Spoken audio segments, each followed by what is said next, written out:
Amin, kata mereka. Kemudian mereka menceritakan apa yang jadi persoalan mereka selama ini. Maka Rasulullah Shallallahu Alaihi Wasallam meletakkan Hajar Aswad di atas kain dan mengundang para pemimpin mereka untuk memegang ujung-ujung kain itu dan diangkat bersama-sama. Kemudian Rasulullah mengambil dan meletakkan Hajar Aswad ke tempat semula. Sungguh jalan keluar dan penyelesaian yang sangat cerdas yang diperlihatkan Rasulullah Shallallahu Alaihi Wasallam di hadapan kelompok yang bertengkar. Riwayat Imam Ahmad dan Abu Ishaq. Baik. Sudah Pada kesempatan ini, ya kan? Jadi ceritanya itu kan Nabi ini udah pernah dengar ya? Udah pernah dengar belum ceritanya kisahnya ini? Pernah ya? Oke. Sebentar. Gimana kalian? Nah, jadi dan ini ini terjadi sebelum Nabi diangkat menjadi Rasul, gitu ya. Jadi Rasul. iya, sebelum diangkat menjadi Rasul itu udah kelihatan kecerdasan Nabi itu. Jadi ini kan ada berselisih nih, ada beberapa suku ya kan. Ini siapa nih yang meletakkan Hajar Aswad nih? Oh, kata suku ini saya yang berhak karena gini. Yang suku yang lain mengatakan oh enggak, kamu enggak pas, harusnya saya gitu kan, ini dan akhirnya Nabi bikin bikin kain. Jadi mungkin kalau kamu lihat kain ini kain ya, kelihatan nggak? Kelihatan. Ya. Nah, oke Bapak share ini dulu. Mana nih? Halo. Mana? Nih kain ya. Jika misalkan ada 4 lembar kain ya. 4 lembar kain. Nah, di ujung-ujungnya ini dipegang sama di ujungnya dipegang sama kayak gini. Nih. Matiin dulu nih. Setting. Ya. Nah, kelihatan kan? Bapak pakai celana pendek. Kelihatan. Ya. Jadi ini kayak gini kan? Nah, ini ada ujung sini, ada ujung sini, ada ujung sini. Jadi ada 4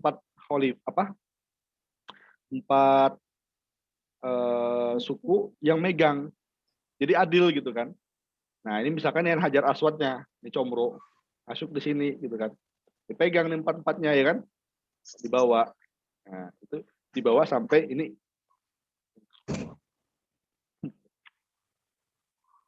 Dibawa.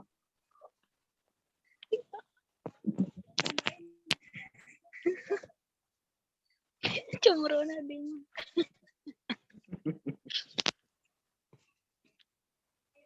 Enak ya? Bentar, Bapak lapar. Aduh, iklan dulu ya.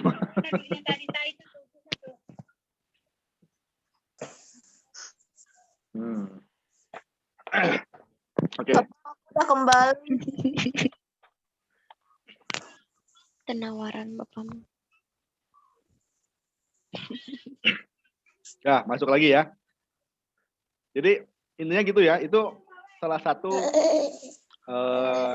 kecerdasan yang ditampakkan sebelum Nabi menjadi Nabi. Sebelum diangkat menjadi Nabi. Yang keempat, Al-Fatonah. Apa Fatonah? Memiliki kecerdasan yang tinggi. Kecerdasan yang tinggi. Ada temannya yang namanya Fatonah, ada? Nggak ada. Nggak ada ya? Oh, berarti kalau ada berarti dia cerdas tuh. Doanya kan Fatonah. Ya kan? Ketika terjadi persilihan itu kan, kabilah di Mekah, setiap kelompok. Ini ada gambarnya tuh. Tuh, lihat tuh. Kelihatan ya? Sinyal kelihatan. Ya. Nih kelihatan ya. Oke. Suara. Nanti kalau kamu misalkan nggak ada kuota, ke SMK aja minta wifi di Ya, sana. Jadi 3 kita ada nggak ada kuota dan sinyal, kalian ke SMK, jadi belajar Zoom-nya di SMK aja.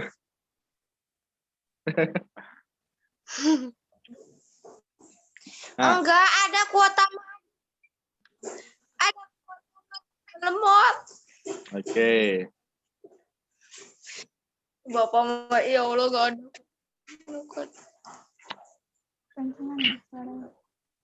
Lanjut ya.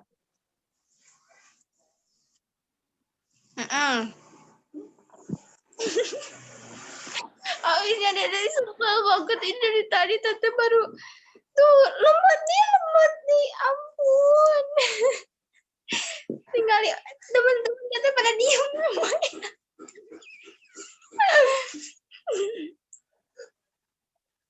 Ya, baik. Ya. Selanjutnya Bapak ada suara. halo ya. Selanjutnya sifat mustahil. Testing. Ya, selanjutnya sifat mustahil. Sifat mustahil Gak ada Bapak gak ada di sini. sifat mustahil Adalah sifat mungkin ada pada Rasul ya kan? yang berlawanan dari sifat wajib.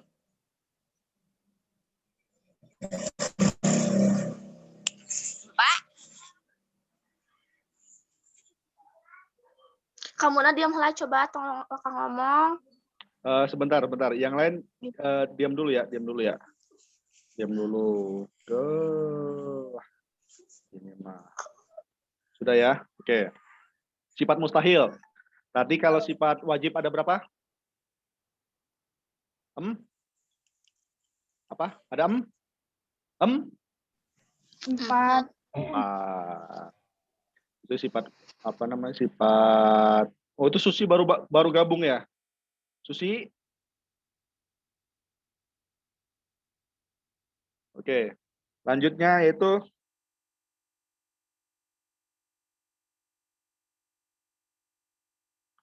nah, sifat mustahil. Yang satu kizib. Kadzab kizib ya, yaitu mustahil Rasul itu bohong atau dusta. Semua perkataan dan perbuatan Rasul itu tidak pernah berbohong, sekalipun Nabi itu bercanda. Ya, nah beda kalau kita bercanda masuk di apa? Suka di lebih-lebihin ya kan? Kalau bohong mah suka dilebih-lebihin gitu kan. Nah, itu Nabi saja yang apa namanya? Yang candanya Nabi itu beliau jujur gitu. Pernah dengar Rasulullah bercandanya seperti apa? Enggak. Ya, jadi ceritanya dulu ada nenek-nenek, ya kan? Nenek-nenek yang bertanya kepada Nabi, ya Rasulullah, apakah saya nanti masuk surga? Saya sudah beriman kepada Allah. Kata nenek-nenek ini ya, saya sudah beriman, saya sudah percaya padamu, saya sudah sholat, saya sudah zakat, gitu kan? Kata nenek-nenek, apakah saya layak masuk surga? Katanya. Ya, terus jawabnya Nabi apa? Kata Nabi, kamu apa? Wahai nenek-nenek, di surga tidak ditemukan nenek-nenek. Semua yang masuk surga adalah muda semua, nggak ada yang nenek-nenek. Gitu. Akhirnya nenek-nenek sedih gitu kan. Hah, berarti saya nggak ada kesempatan masuk surga gitu kan. Iya. Dilanjut sama Nabi, iya nenek, karena di surga nanti nenek sekarang itu akan kembali menjadi muda gitu kan. Akhirnya nenek-nenek itu senyum. Yaitu salah satu candaan Nabi lah gitu ya. Candaan Nabi yang apa namanya, yang bilang nenek-nenek nggak masuk surga, tapi benar gitu kan. Di surga itu tidak ada nenek-nenek, yang ada nenek-nenek itu kembali menjadi muda gitu kan. Umur 20. Ya umur-umur kita lah gitu. Umur-umur kita gitu kan. Kita itu saya dan kalian ya, masih muda. Kita seumur kan?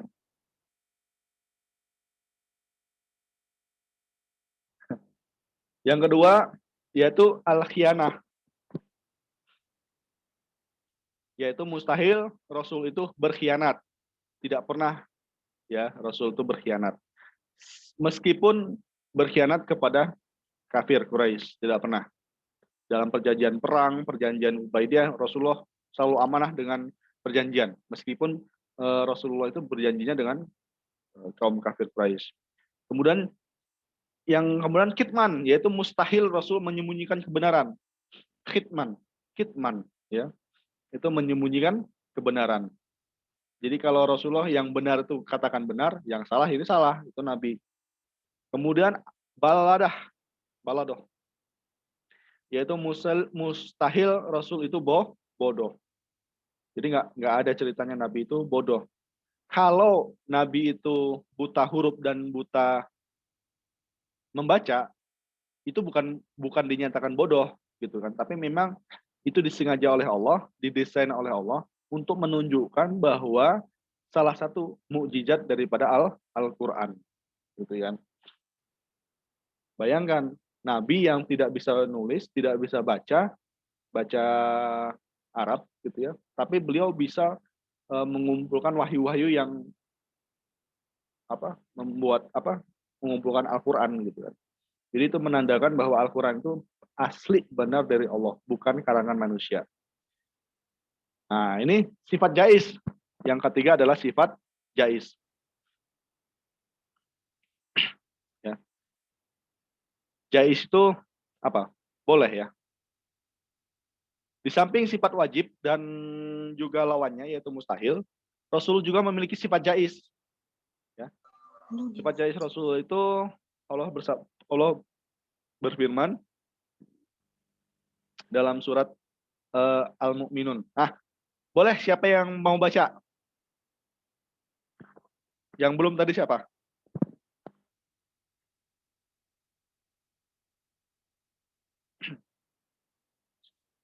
Halo? Yang belum baca coba si Salamah. Siti Salamah. Ya, Pak. Ya. Baca yang ini, Pak. Ya, Yang ada di layar. Ya, yang ada di layar. A'udzu billahi minas syaitonir rajim. Bismillahirrahmanirrahim. Ma hada illa basarum mislukum ya'kulu mimma ta'kuluna minhu wa yashrabu mimma tasrabun. Sadaqallahul adzim. Ada, Pak. Baik. Coba siapa namanya tadi? Salamah. Jangan dulu di mute, tetap dihidupkan. Yang lain boleh di mute. Ha-nya itu coba ulangi lagi. Ya, gitu, Pak. ya, betul. Jadi bedakan antara hak besar dan hak kecil ya. Yang kalau hak kecil itu yang mana? Ini nih. Mana? Enggak ada di sini. Enggak ada. Oh, enggak ada yang hak kecil ya. Kalau hak kecil itu keluarnya di tenggorokan sini ya. Hak. Tenggorokan. Ya, kalau misalkan yang hak besar di dada. Hak. Jadi za. Nah, terus kemudian kalau za gimana za? Coba. Za. Za besar. Za. Jadi kalau za itu lidah.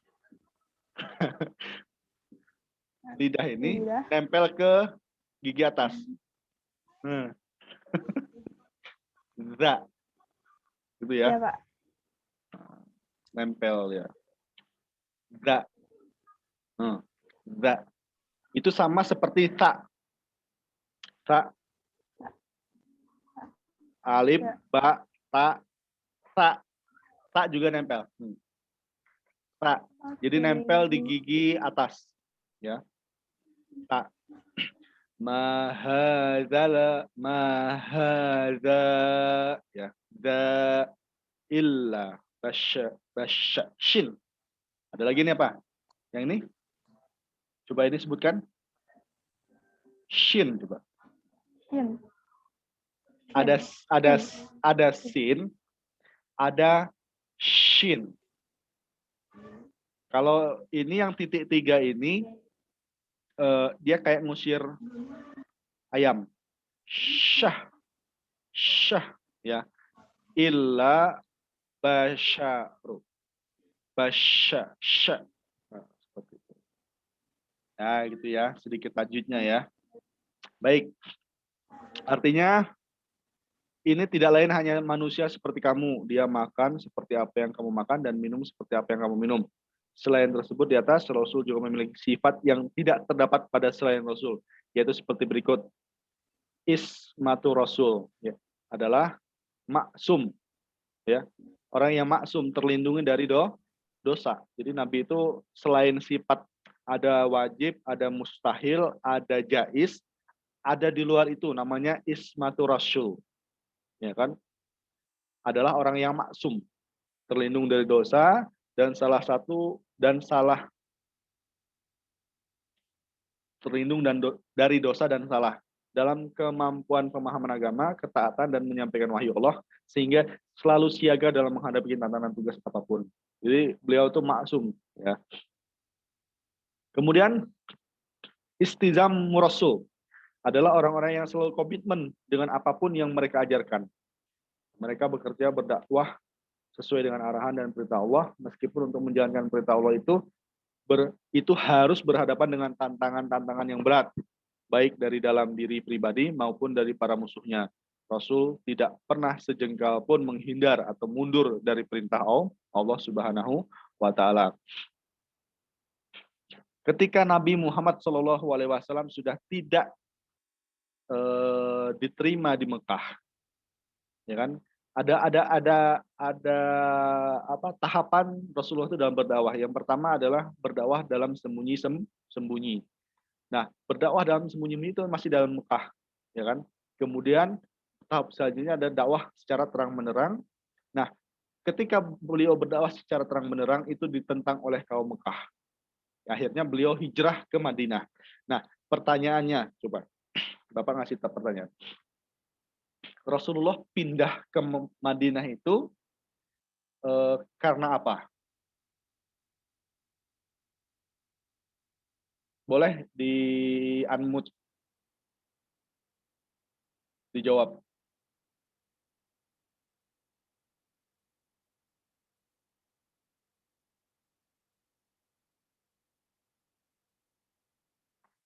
Kenapa? Bukan karena takut sama orang Mekah, ya kan? Karena Rasulullah ketika dakwah di Mekah itu diancam oleh kafir Quraisy akan dibunuh, gitu kan? Pokoknya dibikin sengsara lah gitu. Karena akhirnya ada perintah dari dari Allah untuk hijrahlah kamu ke Madinah. Hijrah. Akhirnya Rasulullah hijrah ke Madinah. Jadi hijrahnya Nabi itu bukan karena takut kepada kafir Quraisy, tapi melainkan karena perintah Allah. Nah, udah ya. Ini tugas-tugas Rasulullah. Satu, menyampaikan risalah. Ini kalian baca dan hafalkan ya. Nanti insya Allah keluar nih ujiannya. Tugas-tugas Rasul itu apa? Nah ini ya. Mengajak kepada tauhid, yaitu mengajak umatnya untuk mengesahkannya, kemudian memberi kabar gembira kepada mukmin dan memberikan peringatan kepada orang kafir, menunjukkan jalan yang lurus, membersihkan, mensucikan jiwa manusia, serta mengajak kepada mereka kitab dan hikmah, kemudian sebagai hujah bagi manusia. Kemudian hikmah beriman kepada Rasul. Satu, makin sempurna imannya. Jadi hikmahnya ya. Apa kebaikan yang kita dapat ketika kita beriman kepada Nabi? Satu, makin sempurna imannya. Yang kedua, terdorong untuk menjadi contoh dalam hidup. Nabi harus dibikin fan. Kita harus ngefan kepada Nabi, gitu kan.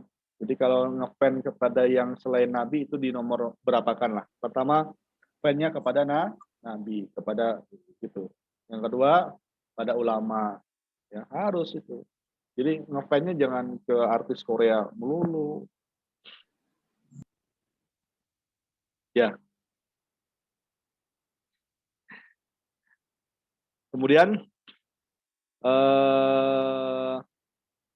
memiliki teladan ya.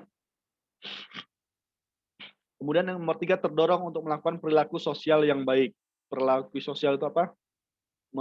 Perilaku terhadap manusia, gitu kan, terhadap teman, tetangga, itu sosial ya, kepada masyarakat, kepada ya, pokoknya sama manusia itu artinya perilaku sosial. Pasti ketika kita fans kepada Nabi, kita ikut cara Nabi, maka kita sudah pasti memiliki perilaku yang baik. Gitu. Kemudian memiliki teladan dalam hidupnya. Ya, pasti kita memiliki teladan. Nah, ini oke. Ini menerapkan perilaku mulia. Jadi setelah kita mengetahui, tinggal diaplikasikan, ya, tinggal dengan kehidupan masing-masing. Nah, ini rangkuman.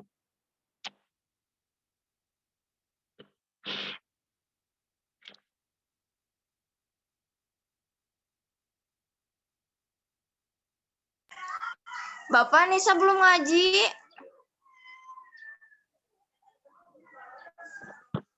Nah, sinyalnya nggak ada, gimana mau dengar?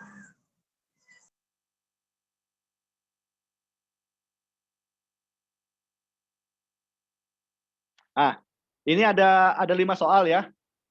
Kita langsung ini ya, langsung kasih pertanyaan ya.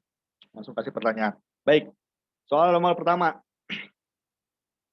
Yang bisa acungkan tangan. Atau ini ada berapa orang nih yang hadir? Yang hadir ada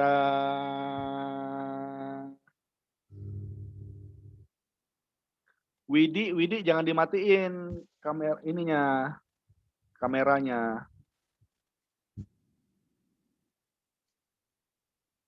Widi, Rini jangan dimatiin Rini dari mana Rini? Rini kelas 10 ya? Sama Najwa ya? Halo? Coba kalian komen, ada di kolom komen ya.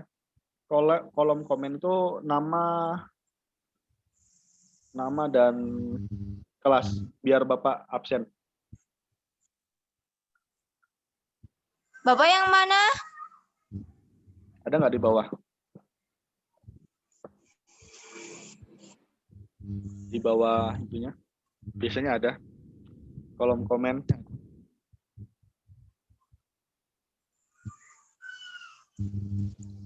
Yang mana Bapak?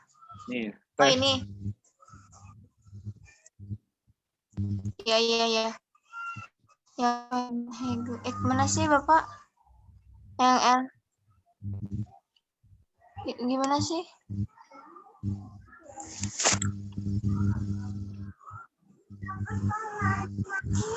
Ibu, ngomongin cara jujur gimana sih? Oke ya, Adinda. Adinda ada. Oke, Adinda sudah masuk. Adinda. Iya. Beneran Bu? Materi kita udah selesai ya. Ini apa namanya? Ini kalian coba kita satu aja jawab ya.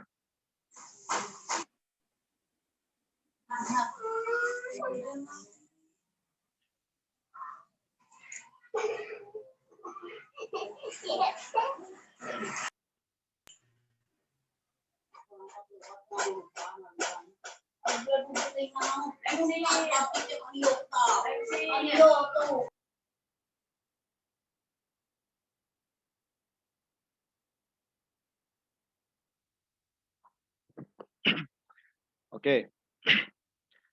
Siapa? Si Dena, boleh Dena, silahkan Dena. Jawab. Apa jawabannya? Nomor 1.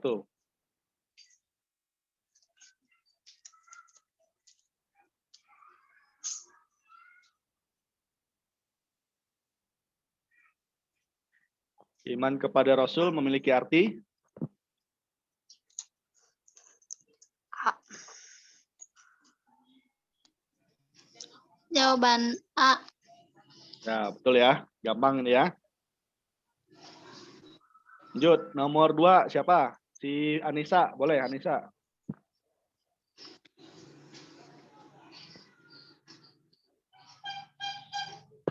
Anissa.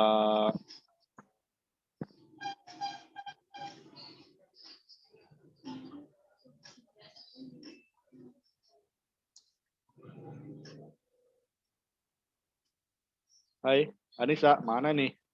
Gak ada sinyal. Silahkan dijawab. Apa yang nomor 2? Buah iman kepada Rasul adalah? Hah?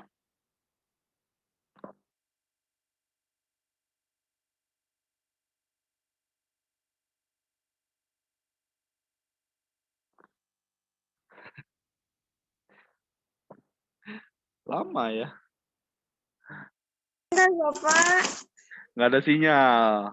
Oke, nggak ada sinyal. Lanjut, Siti Salamah, Siti Salamah. Tadi udah ya? Apa, Pak? Tadi udah ya? Udah jawab ya Siti Salamah ya? Belum. Belum. Belum Oke. jawab. Nomor 2. Buah iman. Kepada Rasul. Dek, mungkin Ya, buah iman apa? Dek mungkin menjadikan teladan dalam hidupnya. Oh, ini ada ininya. Bentar. Apa, A? Hah? Buah iman kepada Rasul. Buah itu apa sih buah? Hasil ya. Hasil. Apa? Hasil. Dek mungkin. Nggak tahu. Dek.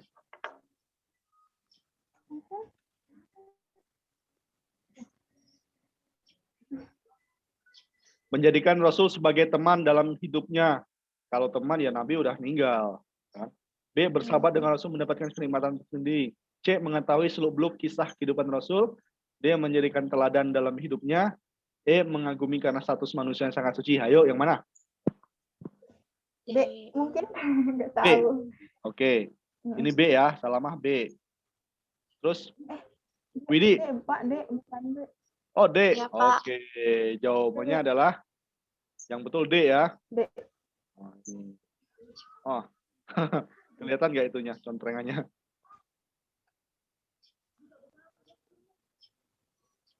D.